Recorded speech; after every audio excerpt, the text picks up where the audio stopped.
Mesdames et messieurs, c'est gâté au Congo, l'heure est grave dans la ville de Bukavu.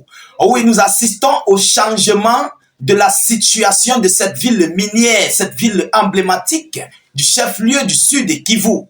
Oh oui, les civils congolais de cette ville ont décidé de porter les armes pour défendre leur patrie.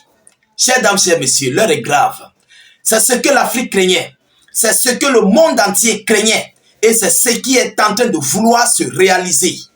Mesdames et demoiselles et messieurs. Mais qui a donné ces armes à ces civils? Voilà la grosse question. Quel est ici leur parti pris? Quel est le côté dont les civils veulent le protéger? Est-ce le côté congolais? Est-ce le côté du M23 et du Rwanda? C'est ce que nous allons voir dans cette vidéoconférence. Mais en tout état de cause, les nouvelles sont d'abord bonnes. Parce que si Tshisekedi ne veut pas remplir ses objectifs, alors c'est au peuple de remplir leurs objectifs. Ah oui, c'est au peuple de remplir leurs objectifs. Mesdames et messieurs, c'est ce que nous avons voulu, c'est ce que nous avons tant souhaité. Et nous sommes en train d'aller là, droit au but. Alors, avant de continuer dans cette vidéoconférence, je vous prie, comme à l'accoutumée, de partager mais largement cette vidéoconférence. Ah oui, partagez massivement. Que chacun d'entre vous mette cette vidéo dans 2-3 groupes. Partagez massivement. Il dit massivement. Rassurez-vous si vous avez mis des j'aime. Mettez beaucoup de j'aime. Que vous soyez africain, panafricain, ça c'est l'heure de la révolution qui s'annonce. Si Bukavu a pu le faire, pourquoi ne pas les autres villes? Grosse question. Alors, voyons voir ce qu'ils nous disent. Ceux qui ne sont pas encore abonnés à nos différents canaux, rassurez-vous de vous abonner au maximum pour ne plus rater, pour ne plus perdre nos différentes vidéos d'actualité. Mesdames et messieurs, on est parti. Alors, qu'est-ce qu'ils disent? Bukavu, la situation de ce 15 février. Ce 15 février 2025, donc ce samedi, vous comprenez? Alors, certaines forces de sécurité aurait récemment distribué des armes aux civils de la ville de Bukavu. On dit bien, certaines forces de sécurité, donc les corps habillés de M. Tshisekedi, les corps habillés du gouvernement congolais, les corps habillés de l'armée congolaise ont distribué des armes aux civils. L'heure est grave. C'est très grave. Mesdames et messieurs, alors, semant ainsi la panique dans plusieurs quartiers de la ville. Des groupes de jeunes armés, des groupes, ils ont déjà formé des groupes de jeunes armés se réclamant des Wazalendo. Voilà d'abord où on va décortiquer. Les groupes de jeunes armés qui se disent être des Wazalendo. Donc, ils ne sont pas Wazalendo, vous comprenez? Mais ils veulent être Wazalendo obligés. Alors, je crois que c'est une très belle objectif. Parce que ils ont montré en fait qu'ils sont capables, qu'ils peuvent, qu'ils vont pouvoir et ils veulent défendre leur patrie. Je crois que c'est une très belle option. Ils se réclament d'être des Wazalendo. Donc, ils veulent être Wazalendo, mais il n'y a pas moyen. Alors, les forces armées congolaises dans la ville de Bukavu, voyant donc cette situation, ont décidé, si ils sont capables, pendant que les forces de sécurité et de défense congolaises, certains fuient le M23, si eux, ces groupes de jeunes sont capables de défendre la ville, mais pourquoi ne pas les donner des armes? Je vois que c'est une très belle option. Ah oui, c'est une très belle option, mesdames et messieurs. Ils n'ont pas dit qu'ils veulent être, comment dirais-je, des terreaux, des rebelles. Ils veulent être des Wazalendo, ils se réclament être des Wazalendo. Alors, ce qui veut dire qu'ils veulent défendre leur patrie. J'espère que nous sommes clairs. Chers dames, chers messieurs. Alors, provoquant des scènes de terreur, alors que la ville prise d'assaut par les forces de l'AFC M23 plonge dans une confusion totale. La population désemparée assiste impuissante à l'effondrement de l'ordre public. Mais quel ordre public? Quel ordre public nous avons encore besoin là? Un ordre public qui n'a pas abouti. Vous comprenez? Alors, à un moment donné, le peuple doit prendre les armes en main. Ça, c'est la révolution. Oui, nous sommes clairs. Le peuple doit prendre ses armes et ses responsabilités en main. Vous comprenez? Alors, on dit que l'ordre public, quel ordre public? Vous comprenez? Alors, mesdames et messieurs, plongeant dans une confusion totale, la population désemparée assiste et impuissante à l'effondrement de l'ordre public. L'anarchie qui en découle a fait qu'aggraver une situation déjà volatile, marquée par la méfiance et l'incertitude, selon l'information officielle. Mesdames, Mesdemoiselles et Messieurs, oui, c'est une bonne nouvelle.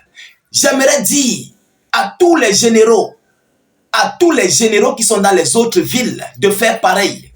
Quand ça ne va pas, si les forces de sécurité, ceux qui ont été armés, ceux qui ont été formés, ne peuvent pas faire un travail, que le peuple est prêt à faire ce travail, donner les armes au peuple. C'est vrai, dans toute lutte, vous comprenez, il y a des sacrifiés, il y a des repos éternels. Ah oui, dans tout conflit, il y a des sacrifiés, il y a des repos éternels. Mais les vainqueurs seront les Congolais. Pourquoi? Parce qu'ils sont plus nombreux d'ailleurs que l'équipe adverse. Mais, mesdames et messieurs, si, et seulement si, c'est une infiltration du M23 au sein de l'armée congolaise dans la ville de Bukavu qui a offert ses armes au M23, aux civils masqués du M23, soi-disant de Wazalendo, voilà où la situation serait gravissime. Parce que nous connaissons ce qui se passe à l'interne de l'armée congolaise avec les infiltrés rebelles. Oui, les infiltrés du M23 et les infiltrés rwandais. Mais si c'est l'un des infiltrés, peut-être des généraux, bien colonels ou bien je ne sais pas qui a décidé de donner des armes aux civils, alors voilà là où la situation serait très très gravissime. J'ai décortiqué cela en deux phases. La première phase, si ce sont des corps habillés qui sont en faveur du régime, s'ils le font, je crois qu'ils ont raison. Mais si ce sont des infiltrés du M23 et du Rwanda qui sont à la tête de l'armée du côté du sud de Kivu, plus précisément à Bukavu, et qu'ils sont en train de remettre des armes aux civils, voilà où la situation serait chaotique. Oui, elle serait totalement chaotique. Mesdames et messieurs, donc il faut qu'on se méfie. Il faut seulement que ceux qui ont décidé de prendre des armes pour soutenir, qui se disent être des Wazalendo, qu'ils doivent protéger normalement en tant que force auxiliaire congolaise, en tant que force auxiliaire de l'État. Parce que les Wazalendo ne sont pas normalement certifiés par l'État. C'est juste une force auxiliaire. Oui, il faut qu'on soit clair. Alors, ces jeunes-là qui ont pris les armes ne sont pas différents des Wazalendo. Vous comprenez? Parce que d'autres viendront pour dire non, ce n'est pas normal. J'aimerais d'abord vous dire que ces jeunes qui viennent de prendre des armes, si et seulement si l'information est vraie, parce que ça nous vient d'un média local. Vous comprenez? Un média local qui nous fournit toujours des informations. Un média certifié. Chers dames, chers messieurs. Alors, je crois que ça serait une très bonne idée que les civils désormais portent les armes pour défendre leur patrie. Ah oui. Et là, ça serait une situation totale et très difficile pour Tshisekedi. Mesdames et messieurs, il faut qu'on se dise des vérités. Beaucoup de personnes me demandaient pourquoi. Parce que à ce moment-là, il ne va pas pouvoir maîtriser la situation. Oui, il ne va pas maîtriser la situation. Parce que les armes seront partout dans le Congo. Partout dans le Congo. Vous comprenez? Et si les armes sont n'importe où dans le Congo, le pays est risqué. Donc, ça serait une tâche très difficile pour M. Tshisekedi. Alors, mesdames, mesdemoiselles et messieurs, voilà où ce conflit du Congo est en train d'arriver. Et nous prions Dieu à ce que ça ne se transforme pas, parce que ça ne se transforme pas à une G civile. La G civile, donc peut-être les comptes rendus, les rendements de comptes et tout ce qui s'ensuit. Il faut qu'il reste dans l'option, sur l'option de protéger les terres de Bukavu et les terres congolaises.